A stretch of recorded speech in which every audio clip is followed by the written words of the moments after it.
अस्सलाम वालेकुम। Welcome back with chapter number 1 federal board class 12। अच्छा जी, इससे पहले हमने एक्सरसाइज 1.4 तक आपके काफ़ी ग्राफ्स की प्रैक्टिस कर ली है। हमने तकरीबन तमाम हर किस्म के ग्राफ को कवर कर लिया है। ग्राफ कैसे बनाने हैं वो भी हमने देख लिया है।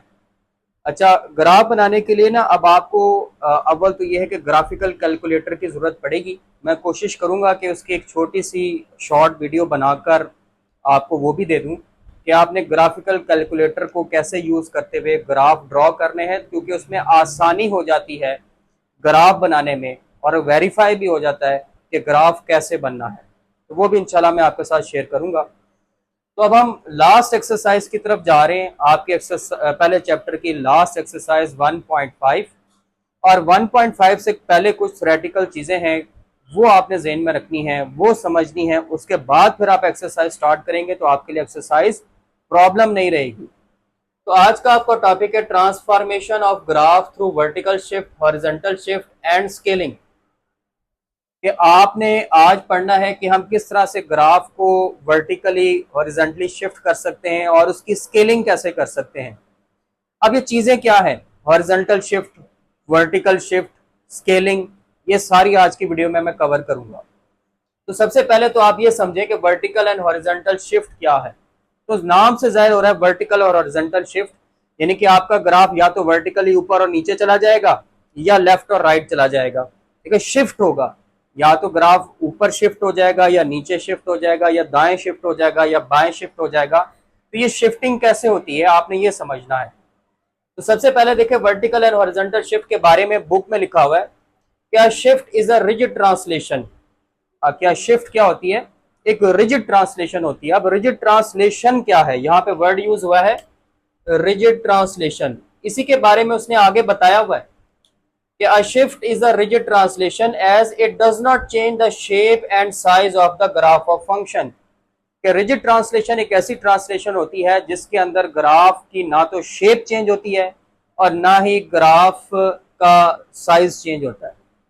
ठीक है, रिजिड ट्रांसलेशन क्या है कि जिसके अंदर ग्राफ की ना तो शेप चेंज होती है ना साइज चेंज होता है, इसे हम कहते हैं रिजिड ट्रांसलेशन।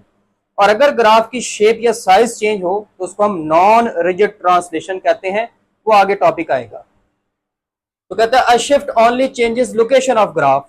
शिफ्ट क्या करती है, सिर्फ ग्राफ की लोकेशन चेंज करती है, यानी कि वो ग्राफ या ऊपर चला जाता है या नीचे या दाएं या बाएं शिफ्ट हो जाता है। अब इसमें आपको यह समझना है कि वर्टिकल शिफ्ट में क्या होता है और हॉरिजॉन्टल शिफ्ट में क्या होता है। तो वर्टिकल शिफ्ट के बारे में कहता है a vertical shift add subtract a positive constant 2 from every y coordinate while leaving the x coordinate unchanged.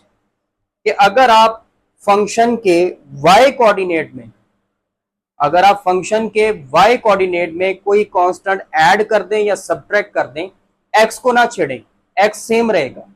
अगर आप फंक्शन के y कोऑर्डिनेट में कोई नंबर ऐड कर दें या सब्ट्रैक्ट कर दें y को चेंज किए बगैर, तो उस केस में आपकी शिफ्टिंग वर्टिकल शिफ्टिंग होगी। ठीक हो गया, यानी कि y कोऑर्डिनेट में अगर आप कोई नंबर ऐड या सब्ट्रैक्ट करेंगे, x को नहीं छेड़ेंगे, तो ग्राफ में वर्टिकल शिफ्टिंग होगी, या ग्राफ ऊपर शिफ्ट हो जाएगा या नीचे शिफ्ट हो जाएगा। इसको ऐसे भी कह सकते हैं कि अगर आप एफ ऑफ एक्स में, फंक्शन में, अगर आप फंक्शन में कोई नंबर ऐड या सब्ट्रैक्ट करेंगे, अगर आप एफ ऑफ एक्स में कोई नंबर ऐड या सब्ट्रैक्ट करेंगे तो आपका ग्राफ ऊपर और नीचे शिफ्ट होगा। आपने एक्स को छेड़ना नहीं है, आपने एफ ऑफ एक्स में कोई नंबर ऐड या सब्ट्रैक्ट करना है। दूसरी तरफ हॉरिजॉन्टल शिफ्ट क्या है, तो हॉरिजॉन्टल शिफ्ट के बारे में कहता है horizontal shift add subtract a positive constant 2 from every x coordinate while leaving y coordinate unchanged. अगर आप फंक्शन में एक्स कोऑर्डिनेट के अंदर कोई नंबर ऐड या सब्ट्रैक्ट करेंगे, वाई को नहीं छेड़ेंगे, तो वो हॉरिजॉन्टली शिफ्ट होगा, या दाएं चला जाएगा या बाएं चला जाएगा। ठीक है, या दाएं तरफ शिफ्ट हो जाएगा या बाएं तरफ शिफ्ट हो जाएगा। तो ये बात क्लियर हो गई कि अगर हम फंक्शन में या वाई में कोई नंबर ऐड करेंगे या सब्ट्रैक्ट करेंगे तो ग्राफ ऊपर और नीचे शिफ्ट होगा, और अगर आप एक्स में या एक्स कोऑर्डिनेट में कोई नंबर ऐड या सब्ट्रैक्ट करेंगे तो ग्राफ दाएं या बाएं शिफ्ट होगा। इसकी एक्सप्लेनेशन उसने इस टेबल से आपको दी है। तो अब हमारे पास ये टेबल बना हुआ है बुक के अंदर, ये बड़ी अच्छी एक्सप्लेनेशन उसने दी हुई है इसमें। तो हमारे पास ओरिजिनल फंक्शन है y is equal to F of x. ठीक है, अब हम क्या करेंगे, add a positive constant c to F of x. हम फंक्शन में कोई कांस्टेंट ऐड करेंगे, फिर देखेंगे क्या होता है। Subtract a positive constant c from F of x. और आप फंक्शन में अगर कोई कांस्टेंट सब्ट्रैक्ट करेंगे तो क्या होता है वो देखेंगे। Add a positive constant c to x। अगर आप फंक्शन के वेरिएबल x में कोई नंबर ऐड करेंगे तो क्या होता है वो देखेंगे। और subtract a positive constant c from x। और अगर आप फंक्शन के वेरिएबल x में कोई नंबर सब्ट्रैक्ट करेंगे तो उसमें क्या होता है हम ये देखेंगे। तो ओरिजिनल फंक्शन है हमारे पास y is equal to F of x. आपने क्या किया, फंक्शन में एक कांस्टेंट ऐड कर लिया, फंक्शन में ही एक कांस्टेंट सब्ट्रैक्ट कर लिया। आप इधर क्या किया, फंक्शन के वेरिएबल x में नंबर ऐड कर लिया और फंक्शन के वेरिएबल x में एक नंबर माइनस कर लिया। इन दोनों में हम क्या कर रहे हैं, हम फंक्शन में कोई नंबर ऐड या सब्ट्रैक्ट कर रहे हैं। और इन दोनों में हम क्या कर रहे हैं, हम फंक्शन के वेरिएबल x में कोई नंबर ऐड या सब्ट्रैक्ट कर रहे हैं। तो अब देखते हैं ज्योमेट्रिक इफेक्ट्स क्या आएंगे। जब आप फंक्शन में नंबर ऐड करेंगे तो उससे क्या होगा, shift the graph c unit up. आपने सी नंबर ऐड किया है तो आपका ग्राफ सी यूनिट ऊपर चला जाएगा। यानी कि आप फर्ज कर लें ये आपका एक ग्राफ है y is equal to x square. अब आपने फंक्शन में सी ऐड किया है, यानी कि कोई नंबर ऐड किया है, मिसाल के तौर पर हम 3 ऐड कर लेते हैं। तो जब आप 3 ऐड करेंगे तो फंक्शन का ग्राफ 3 यूनिट ऊपर चला जाएगा। ठीक है, अगर आप पूरे फंक्शन में नंबर ऐड करेंगे तो फंक्शन का ग्राफ 3 यूनिट ऊपर चला जाएगा। इसी तरह अगर आप फंक्शन में c माइनस करेंगे पूरे फंक्शन में तो क्या होगा, shift the graph c unit down. Function का ग्राफ 3 यूनिट या c यूनिट नीचे आ जाएगा। यानी कि फंक्शन था हमारे पास y is equal to x square, हमने y is equal to x square में से 3 माइनस कर लिया तो आपका ग्राफ क्या हुआ, आपका ग्राफ 3 यूनिट्स नीचे आ गया। अब आगे देखें, हमारे पास फंक्शन था y is equal to F of x, हमने उसके वेरिएबल x में नंबर ऐड किया c।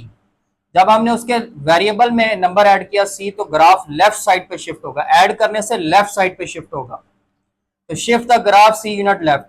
तो आपका फंक्शन था y is equal to x square, आपने x में नंबर ऐड किया है 3 तो y is equal to x plus 3 whole square बन गया। तो आपका ग्राफ 3 यूनिट लेफ्ट पे शिफ्ट हो गया, ठीक हो गया, लेफ्ट साइड पर आ गया। और अगर आप फंक्शन में सॉरी ये ऐड किया था, अगर आपने फंक्शन में 3, हाँ वैसे ऐड ही होगा, ऐड करेंगे तो ये 3 यूनिट लेफ्ट साइड पे शिफ्ट होगा, -3 पे आ जाएगा। और अगर आप फंक्शन में c सब्ट्रैक्ट करेंगे तो वो राइट साइड पे शिफ्ट हो जाएगा, ठीक हो गया। तो फंक्शन में जैसे कि हम इसमें 3 सब्ट्रैक्ट कर लेते हैं तो आपका ग्राफ 3 यूनिट राइट साइड पे शिफ्ट हो जाएगा, ग्राफ राइट साइड पे आ जाएगा। तो ये छोटा सा एक टेबल है जो आपने ज़हन में रखना है कि अगर आप पूरे फंक्शन में आप कोई नंबर ऐड या सब्ट्रैक्ट करेंगे तो वो ग्राफ ऊपर या नीचे शिफ्ट होगा। और अगर आप फंक्शन के वेरिएबल में कोई नंबर ऐड या सब्ट्रैक्ट करेंगे तो वो ग्राफ लेफ्ट और राइट साइड पे शिफ्ट होगा। अब इसमें थोड़ा सा अपोजिट काम है, वेरिएबल में ऐड करने से लेफ्ट साइड पे शिफ्ट होता है और वेरिएबल में सब्ट्रैक्ट करने से वो राइट साइड पे शिफ्ट होता है। तो ये शिफ्टिंग आपने याद रखनी है इससे पहले कि आप एक्सरसाइज 1.5 की तरफ जाएं। अब हम नेक्स्ट टॉपिक देखते हैं, वो है स्केलिंग का। इसी तरह अब आगे बढ़ते हैं तो अब हम स्केलिंग की बात करेंगे। स्केलिंग, तो स्केलिंग को हम स्ट्रेचिंग या कंप्रेसिंग कह सकते हैं।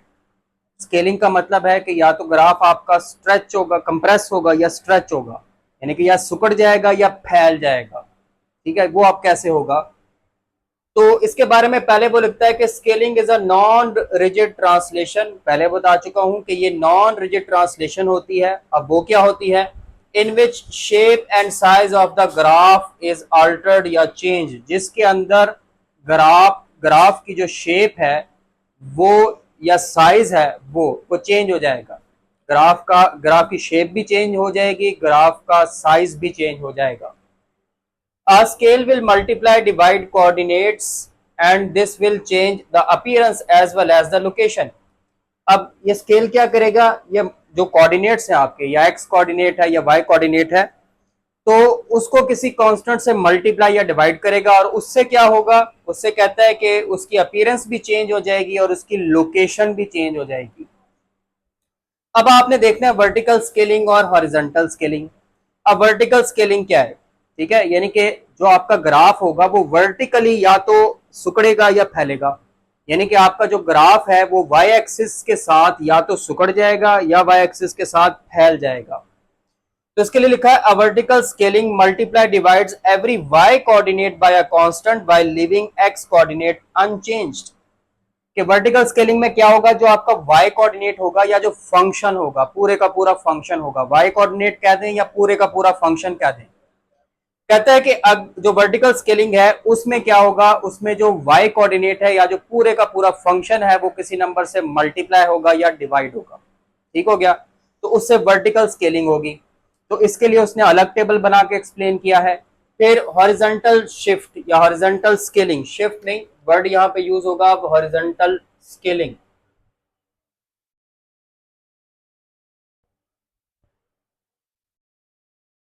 अब हॉरिजॉन्टल स्केलिंग में क्या होगा इसके बारे में लिखता है, और horizontal scaling multiply divide every x coordinate by a constant living y coordinates unchanged. के जो आपकी हॉरिजॉन्टल स्केलिंग है इसमें क्या होगा कि आपका जो ग्राफ है ना वो एक्स एक्सिस के साथ यानी कि हॉरिजॉन्टली या तो कंप्रेस होगा या फिर वो आपका स्ट्रेच होगा, यानी कि वो एक्स एक्सिस के साथ या तो फैलेगा या सिकुड़ेगा। तो वो कैसे होगा, उसमें कहता है कि अगर आप वर्टिकल स्केलिंग में ये होगा कि आपका अगर आप फंक्शन के किसी एक्स वेरिएबल को किसी नंबर से मल्टीप्लाई या डिवाइड करेंगे, फंक्शन के हर एक्स को जब आप किसी नंबर से मल्टीप्लाई या डिवाइड करेंगे तो वो हॉरिजेंटली या तो कंप्रेस होगा या फिर स्ट्रेच होगा। अब उसने जो पहला टेबल बनाया है वो वर्टिकल स्केलिंग का बनाया है। ये वर्टिकल स्केलिंग का टेबल है, इसके बाद मैं डिस्कस करूंगा हॉरिजॉन्टल स्केलिंग का टेबल। तो हमारे पास ओरिजिनल फंक्शन है y is equal to F of x. अब हम देखेंगे इसके ज्योमेट्रिक इफेक्ट्स क्या आएंगे, और ये उसका एक ग्राफ बनाया हुआ है y is equal to x square x, simple एक ग्राफ है। तो पहले हम देखते हैं कि अगर हम एफ ऑफ एक्स को मल्टीप्लाई करें किसी पॉजिटिव कांस्टेंट से, ये जो हमारा फंक्शन है इसको अगर हम किसी पॉजिटिव नंबर से मल्टीप्लाई करें, जैसे कि y is equal to c f of x, आपने फंक्शन को किसी पॉजिटिव नंबर से मल्टीप्लाई कर दिया, लिखा हुआ है c इज ग्रेटर देन 0, यानी कि जो आपका नंबर जिससे आप मल्टीप्लाई कर रहे हैं वो पॉजिटिव है। तो इससे क्या होगा, लिखा हुआ है figure is compressed by changing y value by c in the same direction, कि जो पहले से उसकी डायरेक्शन है उसी डायरेक्शन में आपका ग्राफ रहेगा, लेकिन आपका जो ग्राफ है वो कंप्रेस हो जाएगा।